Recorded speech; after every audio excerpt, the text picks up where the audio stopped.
Hi there, and welcome back to Whispers Before Sleep, your soft corner of the universe where science meets stillness. Tonight, as you slowly drift closer to sleep, let's float gently through the vast, silent ocean of space to visit a family of 8 wandering worlds, all orbiting the same warm star we call the Sun. Each one has a story. Quiet, strange, and beautiful. Some are swirled with storms that rage for centuries. Others are icy, distant, and blue like forgotten dreams. From Mercury's scorched surface to Neptune's sapphire winds, we'll visit them all, slowly, softly, like stars blinking in the distance. So, where are you watching from tonight, and what time is it there? I love hearing how far this quiet journey reaches. If this little voyage through space calms your thoughts, feel free to like and subscribe. And now, take a breath. Let's begin our journey through the planets. 8 worlds, 1 gentle star.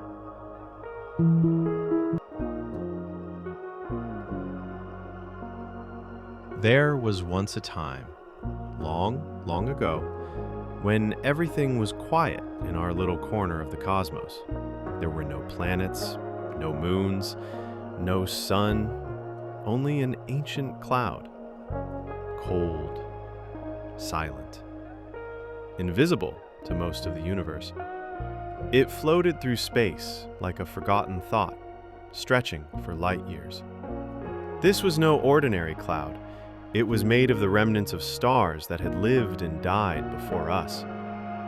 It carried within it the ashes of ancient giants, the breath of time itself. This cloud, what scientists call a molecular cloud, was mostly hydrogen and helium, but scattered inside it were whispers of heavier things, tiny particles of carbon, oxygen, even iron, born in the hearts of stars that had gone supernova millions of years earlier. These elements were like ancient seeds, waiting, resting in darkness. The cloud hung there for millions of years in near perfect stillness, and yet, somewhere inside it, a faint imbalance, a subtle unevenness in density, like the shallowest breath taken in the stillness of night. And that small imbalance began to grow, slowly, quietly. Gravity, the most patient of all forces, had begun its long work. Pulled inward by its own gravity, the cloud began to collapse, not all at once, but in patches, in pockets. One of those patches, deep inside the heart of the cloud, began to shrink and spin. It gathered more and more gas to itself. At the center of this cocoon, something miraculous was beginning. As the gas collapsed, it warmed. The particles danced faster, the spin increased.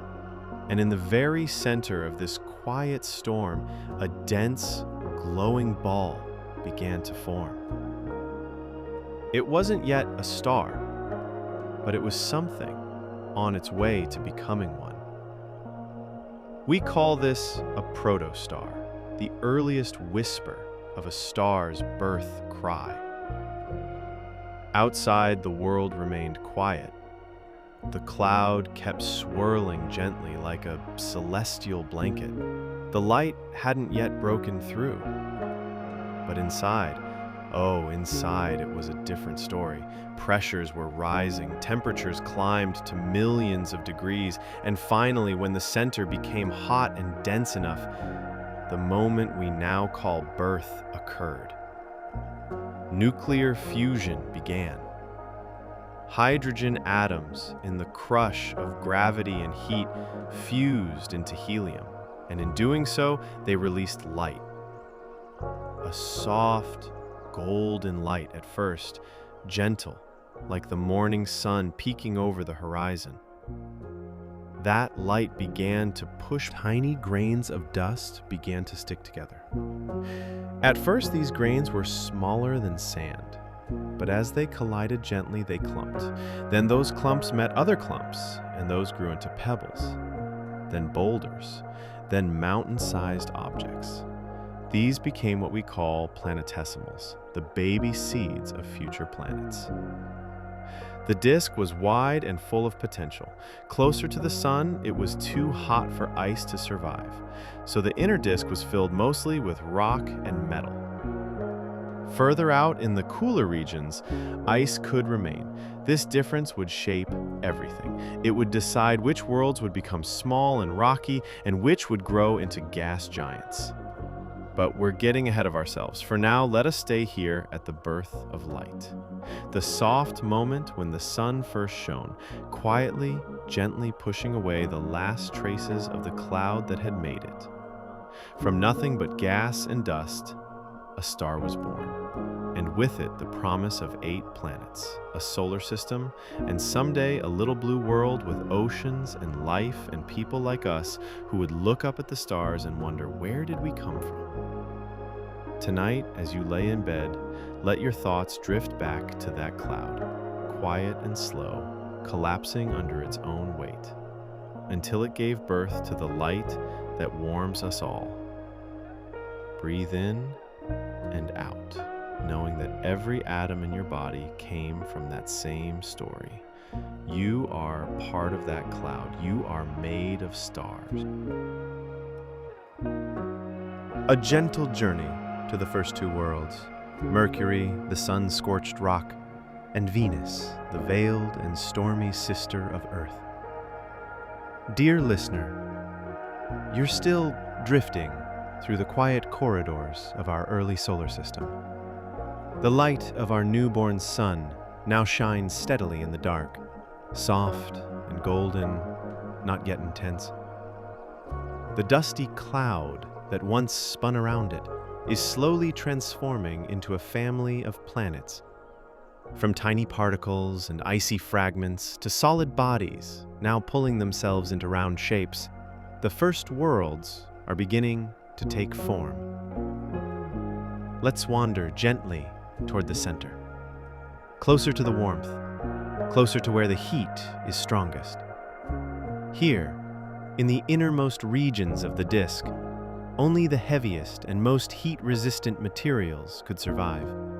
Everything light, everything airy, was pushed further out. What was left was iron, rock, metal, the densest parts of the cloud.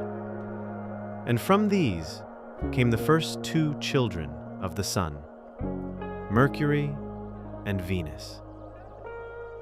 Let's visit Mercury first. Float with me softly toward the smallest of the planets. He's tiny, quiet, and scorched. Mercury hugs the sun so tightly that he has no moons, no rings, no atmosphere to shield him from the solar wind. And yet, he remains, strong, silent. Imagine standing on his surface. It's like standing on an ancient, sunlit stone. On one side, it's blazing hot, hot enough to melt lead. On the other, plunged in shadow, it's freezing cold. There's no air to carry sound, no wind, no rain, just stillness. Only the crackle of radiation and the memory of collisions long ago. Craters dot his skin like the marks of time, frozen forever. And yet, he doesn't crumble. He simply endures. Mercury is like the heart of a story we almost forgot. He's small, but his core is massive, mostly iron. Scientists believe that he might once have been bigger, perhaps stripped down by a violent collision in the early days. But that's just a whisper of a theory. Like an old myth, the stars still tell each other. Despite being closest to the sun, Mercury doesn't shine the brightest. He doesn't spin quickly either. His days are strange, long and slow.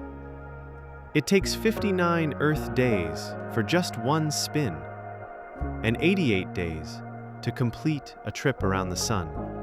So a single day on Mercury stretches across 2 of its years. Time moves differently here. Slower, quieter, as if even the cosmic speed trap. This is what we call the cosmic speed trap. The faster you go, the harder it becomes to go even faster.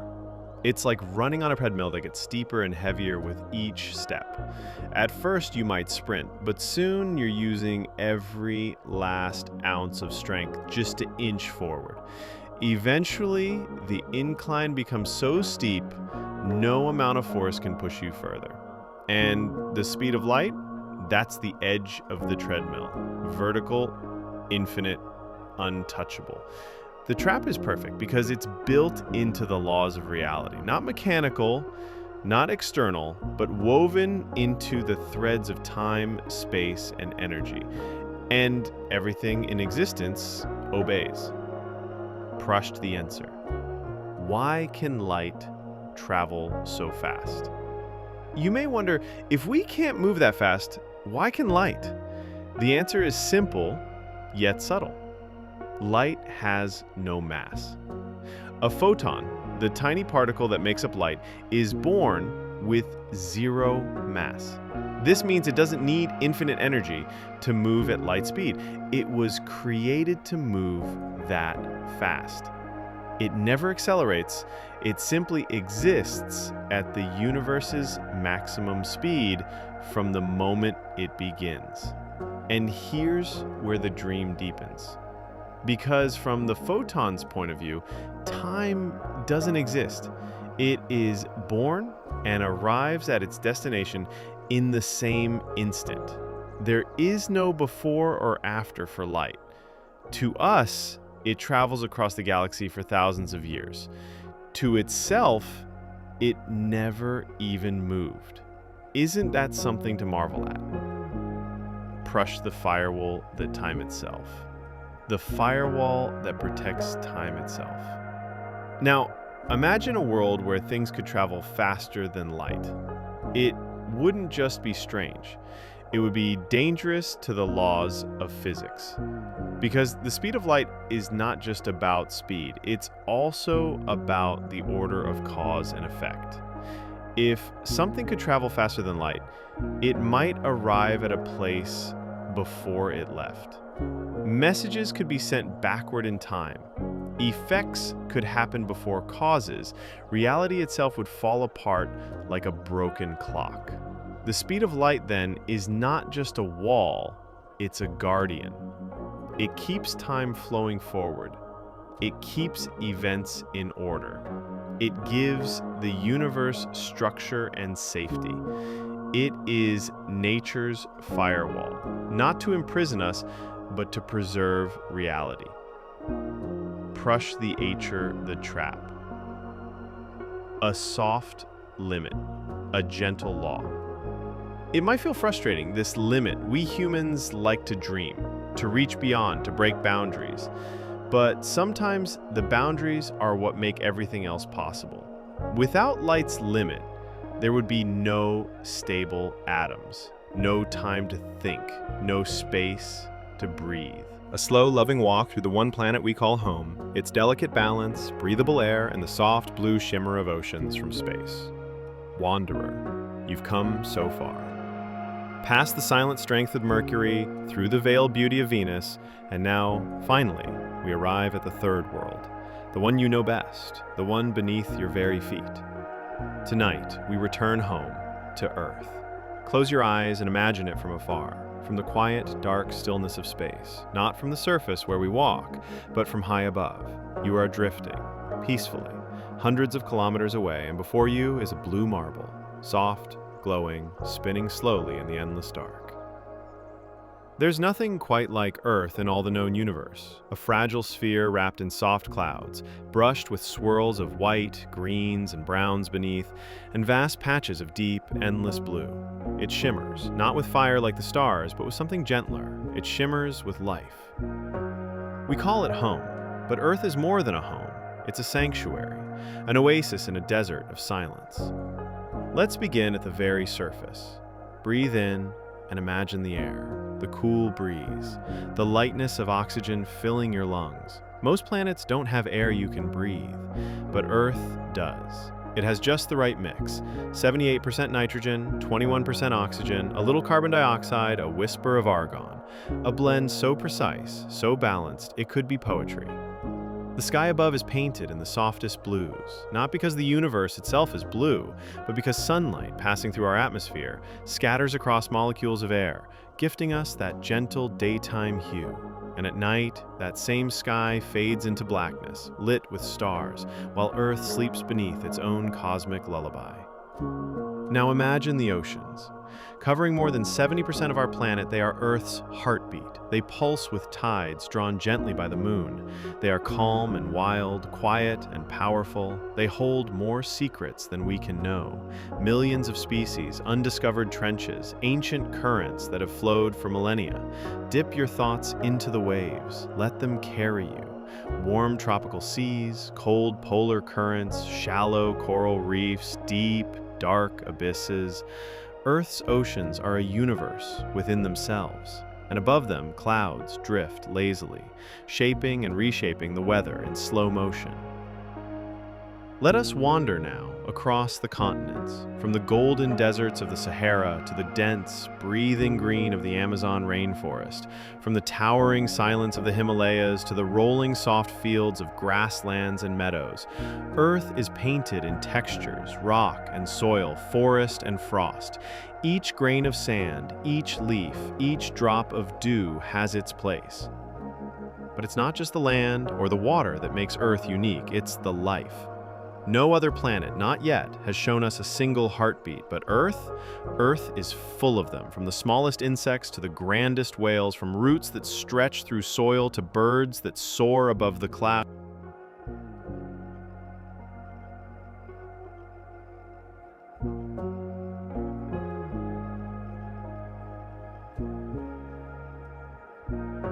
From roots that stretch through soil to birds that soar above the clouds. Every corner of this world whispers with motion and breath. And in the midst of it all, there is us, human beings. We are stardust, shaped by time, carried by chance, and planted on this blue planet like seeds in soil. We've built cities, grown forests, crossed oceans, touched the edge of the sky. We've named the stars, written songs about the moon, and imagined what lies beyond. And yet, for all our wonder, we are still of Earth. Our bones are made from minerals found in the dirt. Our blood carries iron, just like the core of the planet. The oxygen in our lungs was once breathed by ancient trees. Water we drink has cycled through oceans, clouds, and rivers for billions of years. We are not just on Earth. We are Earth. Now pause with me here, in stillness, and feel the balance.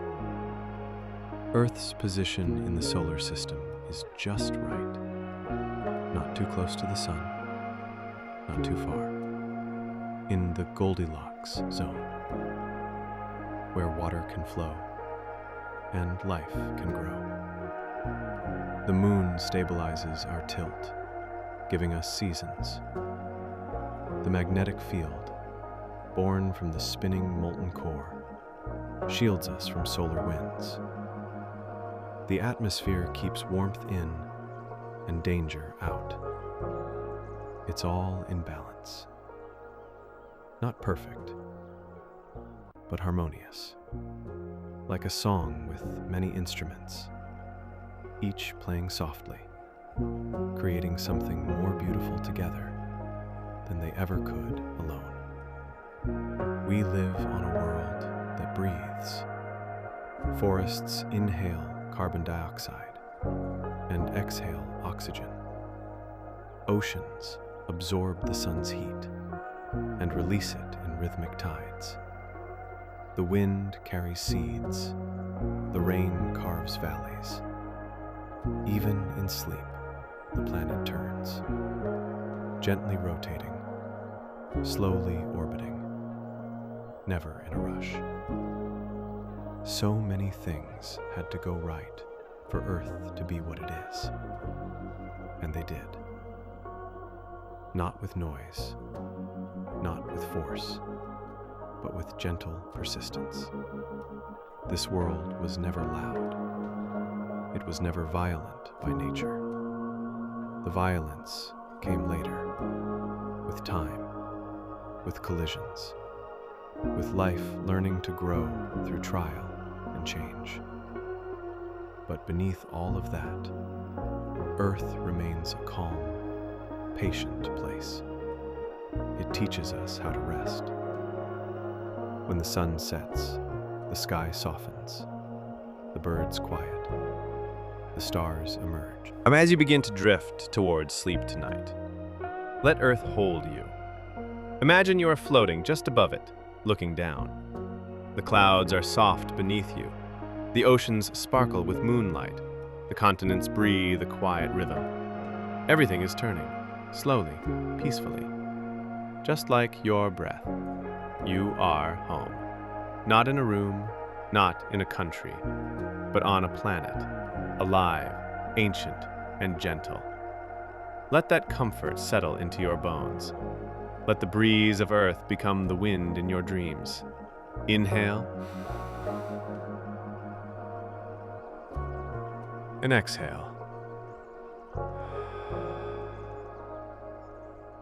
You are on the only world that sings. Sleep well. A peaceful glide to the red planet, where dust dances in silence and ancient rivers whisper of water long gone. Traveler, the Earth now lies behind us. A soft blue shimmer slowly fading into the distance. It spins on, calm and alive, wrapped in clouds and music. But as we drift further into the cold quiet of space, another world begins to rise in the distance, small, ruddy, and glowing faintly, like an ember in the dark. That is Mars. The fourth planet from the sun, the red world, the silent dreamer. Come closer now, slowly, gently, as if not to wake him. Because Mars does feel like a planet caught in sleep. Not lifeless, but dreaming. Dreaming of rivers, of skies, of times long gone. From space, you'll notice its color first. A deep, rusty red, like sand soaked in sunlight and then left to drift for ages. That red comes from iron dust scattered everywhere across the surface. Mars is covered in it, fine, soft, dry dust that moves slowly in the wind, like memories shifting in a sleeping mind. There are no oceans here, no forests, no blue sky, just endless rust-colored plains, jagged mountains, and craters frozen in time. But don't be fooled by the quiet. Mars remembers. It has stories. Let's float down gently to the surface. There's no rush. Mars has been waiting for billions of years. A little longer won't matter. As we descend, the sky above turns from black to a soft butterscotch hue. Thin clouds of dust float in the air. The wind here is slow, light, but it can stretch across the whole planet, carrying sand in massive, swirling storms. Yet tonight, all is still, peaceful, like the eye of a storm that has passed long ago. We touch down softly. The ground beneath us is dry, cracked, quiet. But look, just beyond the horizon, There's a canyon so deep and vast it could swallow mountains. That's Valles Marineris, a scar on the face of Mars nearly 10 times longer than the Grand Canyon on Earth. It stretches for